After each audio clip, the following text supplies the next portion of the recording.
네, 지난 2014년 배우 김부선 씨가 아파트 난방비 비리 의혹을 제기하면서 아파트 관리비 운영 문제가 사회적으로 큰 관심을 불러일으켰습니다.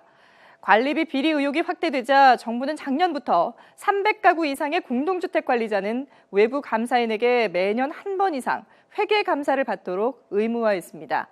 하지만 입주자 3분의 2 이상이 동의하면 외부 회계 감사를 받지 않아도 되기 때문에 이에 대한 보완이 필요하다는 지적이 제기되기도 했습니다. 바뀐 주택법에 따라 지난해 처음 이뤄진 아파트 외부 회계 감사와 정부 합동 비리 단속 결과가 오늘 공개됐는데요. 공금 횡령과 회계 부실 같은 고질적인 비리가 여전한 것으로 드러났습니다. 특히 5곳의 한국꼴로 관리비가 엉망으로 쓰이는 것으로 나타났습니다. 개훈이 기자가 보도합니다. 전국 중대형 아파트를 대상으로 한 정부 합동 비리 단속 결과 공금 횡령과 회계 부실 등 고질적 비리가 여전한 것으로 드러났습니다. 먼저 전국 300가구 이상 대규모 아파트 9천 곳을 대상으로 한 첫 외부 회계 감사에서는 20%가 관리비를 투명하게 처리하지 않은 것으로 조사됐습니다. 특히 외부 회계 감사 대상 아파트 가운데 10% 가까이가 아예 감사를 받지 않았습니다. 경찰은 최근 석 달 동안 아파트 관리비 비리 특별 단속으로 99건, 150여 벽을 적발했습니다.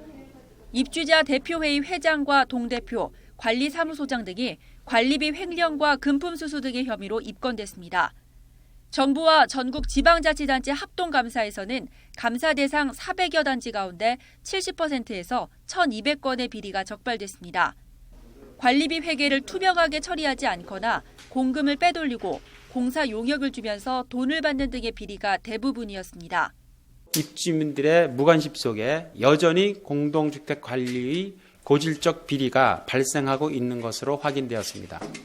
정부는 이에 따라 관리비 회계감사 실효성을 높이고 주택관리업자 관리를 강화하는 등의 대책을 마련하고 있습니다. 또 인터넷 사이트 K아파트에서 감사 결과와 관리비 기록 등을 확인할 수 있는 만큼 주민들의 자발적인 참여도 필요하다고 강조했습니다. YTN 개훈입니다.